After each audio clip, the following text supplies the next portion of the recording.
Family trip போகலான்னு அபா போகலான்னு plan பண்ணிவிட்டு யாம்பூலேருந்து ஜெத்தா வந்து ஸ்டே பண்ணிட்டோம். கொஞ்சம் பர்ச்சேசிங் ஒர்க்குன்றதால நைட்டு ஜெத்தாலே நாங்கள் ஸ்டே பண்ணிட்டோம். மார்னிங் வந்து அபா போகலான்னு சொல்லிட்டு ஹோட்டல்ஸ் ரூம்ஸ் வந்து ரொம்ப கன்வீனியண்ட்டாக இருந்தது. கிட்ஸை வச்சுட்டு ரொம்ப சூப்பராக இருந்தது.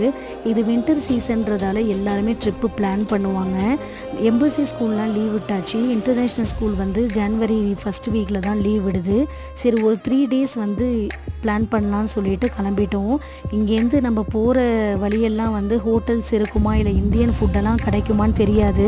அதனால் இங்கே ஜத்தாலே வந்து இந்தியன் ஹோட்டலில் சாப்பிட்லான்னு சொல்லிட்டு நாங்கள் பிளான் பண்ணிவிட்டு நேராக சென்னை தர்பார் தான் போனோம். அங்கே வந்து ஃபுல்லாக நம்ம பிரேக்ஃபாஸ்ட் எங்கே போனாலும் நம்மளுக்கு வந்து இட்லி தோசையை தவிர வேறு எதுவுமே நமக்கு பிடிக்க மாட்டேங்குது. அதனால் இந்த பிரேக்ஃபாஸ்ட் முடிச்சுட்டு ஏன்னா போகிற வழியெல்லாம் நம்ம ஊர் மாதிரிலாம் எந்த ஷாப்பும் இருக்காது. இருக்கிறது தான் நம்ம சாப்பிட்டுக்கணும். வீடியோ அபால மீட் பண்ணலாம். தேங்க்ஸ் ஃபார் வாட்சிங்.